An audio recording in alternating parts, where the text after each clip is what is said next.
Então, mas por exemplo, numa reunião de uma empresa, porque o empresário sempre toma na tarraqueta. Muitos processos trabalhistas. Sim. Todo dia. Não, eu também. Se eu fosse juiz trabalhista, eu ia só dar pro empregado. Falar, tá aqui pra você. Lógico. É assim. Favor do patrão. É lógico, vou agradar patrão. Contra patrão. Você é juiz trabalhista. Sim. Você não é juiz patronista. Sim. Não é isso? É trabalhista. Você não acha que isso aí vai ser ruim para as mulheres? Terrível. Que empregador, que patrão vai se sentir à vontade de contratar uma mulher e dar alguma ordem que ela não gosta, pode meter um processo e 5 anos de cadeia. E vai além, porque é criminal agora. Então o risco, assim, muitos empresários vão buscar formas de agora evitar a contratação, porque o risco que ele compra fazer isso é gigante. E a redação patética e o relatório ali da relatora em relação a isso faz tudo ficar ainda pior, porque incentiva, deixa tudo muito em aberto. Vai diminuir a empregabilidade das mulheres, no lugar de ajudar, só vai atrapalhar. Óbvio. E eu adiciono que também quem casou, casou. Porque qual homem vai ficar se sentir à vontade de chegar numa mulher, né, e falar e tentar chegar para chamar para um encontro, e a mulher de entender errado e achar que também é misoginia. Mas não é quem casou, porque se você falar algo pra sua mulher, ela pode pôr na cadeia. Eu sei. Não, mas relacionamento não. Mas também a gente não precisa exagerar tanto. Mas eu digo assim. Por exemplo, num relacionamento você tem os flagzinhos, você vai vendo, você fala, puta, essa pessoa não serve muito pra mim e tal, não sei o que, você vai, né? Você não é do dia pra noite. Mas eu digo o seguinte, numa empresa, por exemplo, porque isso, pelo que eu li lá, a mina que se sentir constrangida, ela já pode, em qualquer circunstância. Por exemplo, numa reunião. Eu estou numa reunião lá, fazendo a reunião. Por exemplo, a reunião, às vezes, ela é acalorada. Sim. Né? Quando você está discutindo alguma coisa, você tem um ponto de vista, eu tenho outro, tal, e não sei o quê. E às vezes você pode dar uma escorregada e falar um negócio. Se a mulher se sentir constrangida, ela tem testemunha na sala, ela te ferra. Então, eu acho difícil o patrão. Como é que o patrão vai pensar isso? Num contrato, vai, né? E vai além, Emílio. Vamos lá, né? A gente teve uma crítica muito grande ao Frei Gilson recente por causa de uma pregação em que ele fala um trecho da Bíblia, assim. Tem que ter limite dentro dessas lógicas do que é fé, do que é visão. Não é porque eu vivo uma vida de um jeito que o outro vai vivê-la. Ele vai lá e faz uma pregação, alguém se sente ofendida. Vai atrás de alguma represália em relação a isso, e eles falam, tá na Constituição a liberdade religiosa, mas tem decisões já e buscas em relação a isso que não estão pondo isso em situação. A Cláudia Leite não trocou a palavra de uma música por uma questão de fé própria dela, e o Ministério Público foi atrás dela. Então isso também tem que estar na conta. Este PL vai ser péssimo para todo mundo, especialmente para as mulheres. O patrão agora ele tem que ter medo, porque pode acontecer exatamente isso e ele ter que enfrentar um processo criminal. Aqui é direito penal, torna tudo ainda mais gravoso. O pior é que a criminalização do discurso em anos de eleição vai causar censura. Que eu acredito que é justamente isso que eles queriam, principalmente o pessoal de esquerda e de centro. E o pessoal de direita que votou, eu acredito que eles não queriam perder os votos femininos. Mas é um tremendo tiro no pé, né? Deveriam ter votado contra, ir para as redes sociais e denunciar e fazer o escarcéu. É, porque aquela história, eu vou me matar para que você não me faça mal. Então eu me mato agora, eu vou me matar, eu me mato para que benefício, ninguém me faça mal. Com medo. Agora, isso que eu queria entender, porque, por exemplo, o processo que a pessoa vai entrar nisso aí é para quem está na comunicação. É para gente. Isso. É para calar a boca de quem tem voz pública, correto? Porque normalmente todos esses processos, quem entra, normalmente é um político de esquerda, ou ele é suplente, ou ele vai ter uma eleição agora, ele está querendo o nome dele aparecer, então ele vai no Ministério Público, ele faz a denúncia para o Ministério Público, aí aparece na imprensa. Ganha nome, exposição. Isso. Aparece que ele entrou com... fulano de tal está processando. Mas não é, ele não processa ele, pessoa física, porque ele pode se ferrar. Lógico. Então ele entra através do Ministério Público. Como é que funciona isso, Jess? Você que domina essa área, para explicar para a galera que está acompanhando, que não entende muito isso. Basicamente, ele faz o contato ali, ele vai fazer uma queixa-crime, ele vai fazer alguma acusação e, a partir disso, o Ministério Público pode tomar uma iniciativa. Vivemos isso no caso da deputada Érica Hilton em relação ao apresentador Ratinho. Vemos ali o posicionamento do MP. O MP, que na Operação Lava Jato estava envolvido em recuperar bilhões, agora ele virou fiscal do discurso em diversas situações. Acredito que seria bem melhor ter continuado no combate contra a corrupção. Mas é uma situação complicada e isso vai para as redes sociais. Desde o começo, Emílio, o governo do Partido dos Trabalhadores coloca que a pauta de regulamentação das redes, a pauta que... por semana. Tudo, é todo um por semana. Aí eles colocam CAD, tem um projeto que foi aprovado, estamos falando da Câmara dos Deputados, a Câmara aprovou aí o 4675, que é um PL, aprovou a urgência dele, então ainda vai ser julgado o mérito, que vai dar ao CAD o privilégio de regular as redes sociais aí, de ver as questões que estão acontecendo. Isso foi aprovado. Nós falamos muitos deputados parlamentares no Senado, mas a gente tem que olhar também para os deputados aqui. A urgência foi aprovada.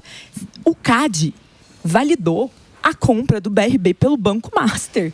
Assim, ele validou, existe a visão dele sobre isso. Mas efetivamente o que o CAD vai fazer? Então, eles vão olhar a concorrência. Eles estão argumentando que isso é uma cópia de uma legislação europeia, é uma cópia piorada, porque lá teve um impacto muito ruim em termos econômicos, mas para além disso, a nossa versão não coloca os critérios que as redes terão que seguir como específicos ali de publicidade.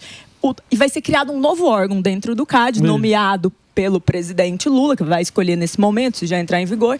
E a partir desta escolha, esse novo órgão teria poderes como suspender uma rede. Uma coisa boa. Assim, isso está acontecendo. Mas, mais uma vez, nosso Congresso Nacional é muito omisso em dizer isso para a população. Mas aí muda só o lado que vem, né? Porque a rede social suspensa, a gente já teve experiência. Mas agora nem precisamos, talvez, da figura e do desgaste de uma decisão judicial. É um poder muito alto que fala que é sobre concorrência. Não é sobre concorrência. E vamos lembrar também que o STF também, ele já demonstrou diversas vezes que tem interesse em regular as redes sociais, né? Diversas vezes ele tentou fazer isso e fez. Quando ele decidiu, naquela ocasião, que as redes sociais eram responsáveis pelos conteúdos que eram postados e não as pessoas que postam. É isso aí, a subjetividade, né, da lei, ela abre muitas brechas. O que isso pode interferir? Porque a gente recebeu o advogado Durso aqui, segundo ele, na lei, se a mulher, se der um tapa, se agredir a mulher, pode ser até pior com esse crime que eles estão colocando na misoginia. O que pode piorar para as mulheres, de fato, na opinião de vocês? Na minha opinião, é justamente o mercado de trabalho e porque vai excluir as mulheres. As pessoas não vão se sentir à vontade de contratar mais mulheres. E veja, já insegurança, né? Insegurança jurídica. Nós temos uma imensa insegurança jurídica e isso tende a piorar ainda mais. Eu vou além até. Por exemplo, misoginia é um conceito muito abrangente. E quando a gente olha para indicações do Supremo, poxa, 3 indicações, nenhuma mulher. Eu posso argumentar que isso é misoginia. Então, assim, é muito abrangente em várias frentes. E o nexo, a lógica de falar que isso vai diminuir feminicídio, é uma loucura sem tamanho, sem tamanho. E mais, várias leis já têm essas proteções. A mulher que eles colocam, agora vai ter isso, vai ter isso. Está lá na Maria da Penha. Então, mas isso aí, eu estava acompanhando você e a vereadora lá do PT. Puta petista, hein? Porra, abraçando o Lula. É difícil. Eu estava vendo lá no Morning ontem a petista e ela nem leu a lei. Não leu, Emílio. Ela não sabia responder. Só que eles têm aquele discurso que é o que todo mundo... Ontem a gente fez a matéria na rua, mas todo mundo repete isso aí.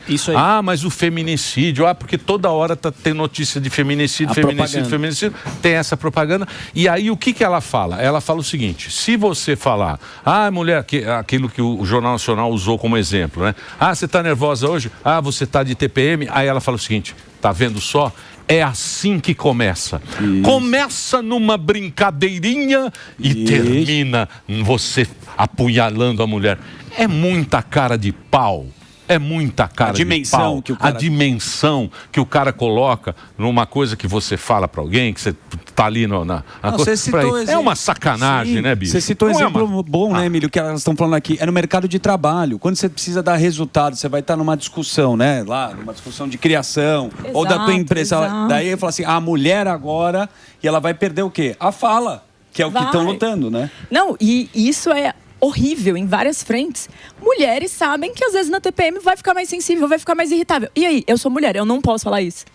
E eles vão contra a verdade, eles vão contra tudo, vai ser um grande problema. Isso não diminuirá em nada os 84 mil estupros que nós tivemos registrados. Agora, reduzir a maioridade penal, como para aquele caso lá do Rio de Janeiro que nós vimos, que o próprio delegado colocou que o menor é o mentor, aí não, né? Aí é punitivismo demais. Então, eles querem criminalizar tudo em relação ao discurso e permitir ter dó em tudo que realmente afeta a vida das pessoas, saidinha e etc.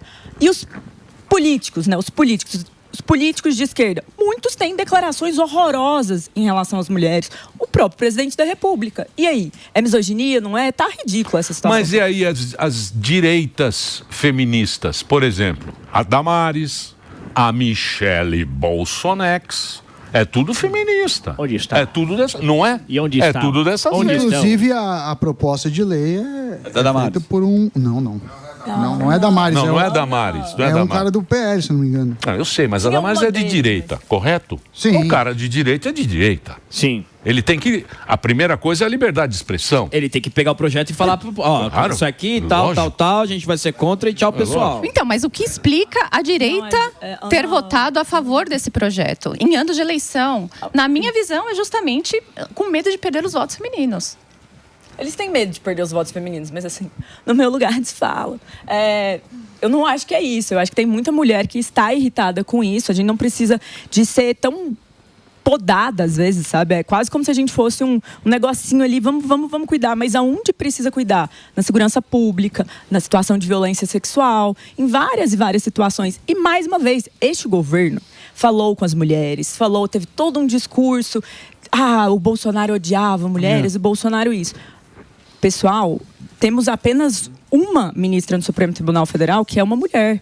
É menos do que tínhamos no governo de Jair Bolsonaro. Das 3 indicações, as 3 indicações foram homens. Sim. Mesmo com mulheres mais competentes, muitas vezes. Até o ponto de indicar um advogado que foi o advogado do processo. Então, tá difícil dizer que são contra a misoginia. Será que são mesmo? Ou é em casos específicos? Por exemplo, vocês duas que são mais da parte da direita, eu imagino que vocês só recebam elogios das feministas de esquerda, né? Mas não só das feministas, tem muito homem no direct que desce, né? Fala todo tipo de barbaridade que você pode imaginar. Mas essa lei pegaria de mulher para mulher? De mulher para mulher, pegaria. Pegaria também. Então, mas espera lá. A linguagem de Twitter, dessas coisas, é uma linguagem chula, correto? Sim, lógico.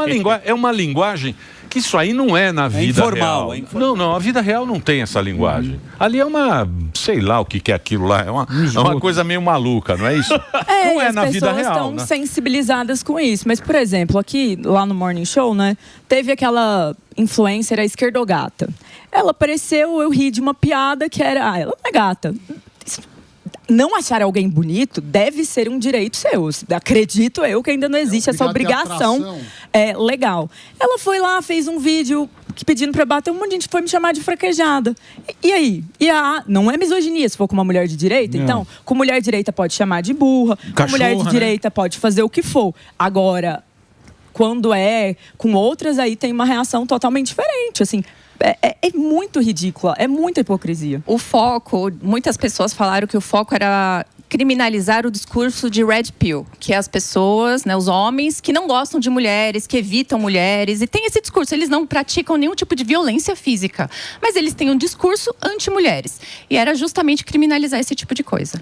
É igual então, machosfera. Não, é igual a injúria religiosa. Machosfera. Eu gosto dos nomes. Machosfera. É igual a injúria religiosa. Só pega... O cristianismo, ele vale tudo. Mas em qualquer outra vertente, aí é injúria religiosa. É igual às mulheres de direita. Pode mandar bala. Exatamente. Tem a Mônica Salgado, que compõe, gosto demais dela, admiro bastante. Se você for ver os comentários, são várias pessoas te atacando. Barbie fascista. Na faculdade. Barbie fascista. Na faculdade, o meu apelido lá na USP era Barbie fascista. Na USP, porque você é linda. Não, eu acho ótimo, eu me apresentava. Então, mas aí veja a sua situação que essas leis colocam o homem. Porque o homem não pode ser... O homem tem que ser viril. Minha avó falava isso. Machão. Minha avó falava, meu neto, você tem que ser viril, seu merda. Vai ser frouxo. Você tem que ser viril, você não pode ser frouxo. Só que na lei para pegar 5 anos, por exemplo, se você chegar para uma mina e falar para ela que ela é feia é misoginia.